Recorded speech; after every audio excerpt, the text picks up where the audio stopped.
Hello everyone. In this video आज हम section 78 को पढ़ेंगे ऑफ भारतीय नागरिक सुरक्षा संहिता BNSS 2023। पहले ये सेक्शन 76 में दे रखा था CRPC के, और अब ये 78 है। ये BNS का सबसे इम्पॉर्टेंट सेक्शन है। इसका टाइटल ये कहता है कि person arrested to be brought before the court without delay. मतलब जिस भी पर्सन को अरेस्ट किया जा रहा है बिना कोई देरी के आप मजिस्ट्रेट के कोर्ट में उसे प्रस्तुत करेंगे, बिना कोई देरी के। ठीक है। तो कहता क्या है, पुलिस ऑफिसर और other person executing a warrant.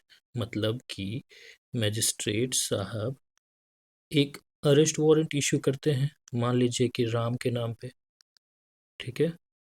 और ये जो राम को अरेस्ट करने के लिए अरेस्ट वारंट इशू किया गया है, सपोज करिए कोई पुलिस ऑफिसर को डायरेक्ट किया गया कि आप जाओ और राम को पकड़ के लाओ, तो या कोई पर्सन को भी कर सकता है, हमने पिछले सेक्शन में भी पढ़ रखा है।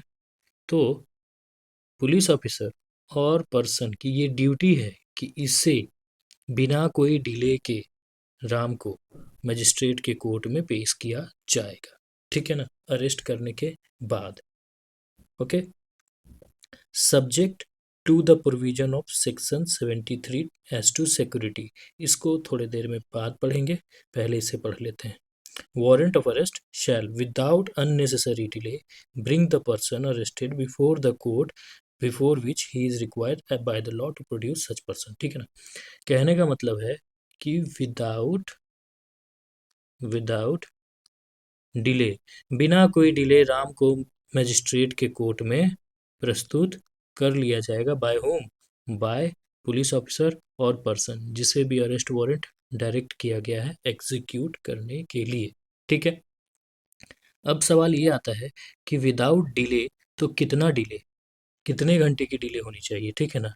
तो उसका आंसर देगा आपको प्रोवाइडेड में। Provided that such delay shall not exceed 24 hours. मतलब ये जो डिले है ये 24 घंटा से ज़्यादा डिले नहीं कर सकते। तो क्या 24 घंटा से सच में ज़्यादा डिले नहीं कर सकते? मैंडेटरी है कि 24 घंटे के अंदर ही देना है। तो जी हाँ, 24 घंटे के अंदर आपको मजिस्ट्रेट कोर्ट में जिसे भी आप अरेस्ट करते हैं उसे प्रस्तुत करना होगा। लेकिन यहाँ एक एक्सेप्शन है, और वो एक्सेप्शन है exclusive of the time necessary for the journey from the place of arrest to the magistrate court. ठीक है ना। मतलब कि सपोज करिए कि ये एक फॉरेस्ट है। ठीक है। और यहाँ पे कोई नक्सल को अरेस्ट गिरफ्तार किया गया। ठीक है। और उसे ले जाना है मजिस्ट्रेट के कोर्ट में। ठीक है साहब। तो यहाँ से ले जाने में सपोज करिए कि 40 घंटा लग गया। तो अब क्या हो गया कि अब तो ये अनकॉन्स्टिट्यूशनल हो गया, क्योंकि 24 घंटे का जो लिमिट है वो पार हो गया। लेकिन अब जो पुलिस ऑफिसर है वो ये बोलेगा कि भैया ऐसा है कि ये फॉरेस्ट से आपके यहाँ लाने में ही मेरे को 30 घंटा लग गया। ठीक है। 30 घंटे सिर्फ जर्नी आर लगा। तो फिर मजिस्ट्रेट बोलेगा ठीक है, जर्नी टाइम, कि ठीक है कोई बात नहीं, आप 30 घंटे आपको लाने में लगा, बाकी माइनस करके कितना बचा, 10 आवर। तो ये जो 10 आवर है ये 24 आवर से एक्सीड नहीं हुआ, तो ये क्या हो गया, ये लीगल हो गया। ठीक है। ये कॉन्स्टिट्यूशनल हो गया। फाइन। यहाँ तक आपको समझ में आया? ठीक है। अब चलिए इसके कुछ हम लोग कॉन्स्टिट्यूशनल लिंक्स के बारे में जानते हैं कि क्यों ये सेक्शन हमारे लिए बहुत इंपॉर्टेंट है। तो सबसे पहले अगर आप आर्टिकल 22 को पढ़ेंगे, तो आर्टिकल 22 जो इंडियन कॉन्स्टिट्यूशन का है वो कहता है कि protection in arrest and detention. तो जो सेक्शन 78 है वो क्या दिया, हमें प्रोटेक्शन किया। किस चीज़ में? इलीगल डिटेंशन में, या जो लॉन्ग टर्म डिटेंशन है उससे हमें प्रोटेक्शन दिया। तो किस किस चीज़ से प्रोटेक्शन देता है? हमारा personal liberty of arrested person.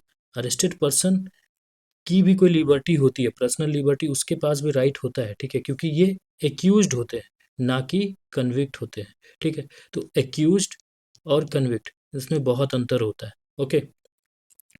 और दूसरा क्या है, प्रिवेंट इलीगल डिटेंशन, किसी को इलीगली डिटेन करके ना रखा जाए ज़्यादा टाइम तक। और कस्टोडियल वायलेंस जो कि, या कस्टोडियल एब्यूज जो कि बहुत ज़्यादा होता है पुलिस के द्वारा, तो वो ना हो, इसलिए हमारे पास राइट है किस चीज़ का, सेक्शन 78 का। और साथ में हमारे पास बहुत इंपॉर्टेंट कॉन्स्टिट्यूशनल राइट है, आर्टिकल 22 क्लाउज 2 क्या कहता है, प्रोडक्शन विद इन 24 आवर्स, ठीक है। और इसके साथ एक और राइट है जो कि है हेबियस कॉर्पस का, ब्रिंग द बॉडी, ठीक है। और अगर क्या आपको अगर लैंडमार्क जजमेंट पढ़ना है इससे रिलेटेड, तो एक बहुत ही इंपॉर्टेंट लैंडमार्क जजमेंट है जो कि अगर क्या आप अरेस्ट पढ़ रहे हैं तो आपको याद होना ही चाहिए, जिसका नाम है DK Basu versus state of Bengal. इसमें हुआ क्या था कि ये तो एक PIL फाइल की थी जो कि सुप्रीम कोर्ट सुओ मोटो से उस PIL को एक्सेप्ट किया था, ठीक है। तो इसमें क्या है, 11 मैंडेटरी गाइडलाइंस बताए थे सुप्रीम कोर्ट ने कि अगर कि आप किसी व्यक्ति को अरेस्ट करते हैं तो 11 सेफ गार्ड है, 11 मैंडेटरी गाइडलाइन है, वो आपको फॉलो करना होगा, ठीक है। दूसरा है बहुत इंपॉर्टेंट, जिसका नाम है Khatri 2 versus state of Bihar, 1981 का केस है। इसमें क्या अगर क्या आप मान लीजिए कि फेल्योर हो जाते हैं का क्या 24 आवर्स के विद इन में मजिस्ट्रेट कोर्ट में प्रोड्यूस करने के लिए एक्यूज्ड को, तो उसे क्या मान लिया जाएगा, अनकॉन्स्टिट्यूशनल मान लिया जाएगा, ठीक है। ये बहुत इंपॉर्टेंट है।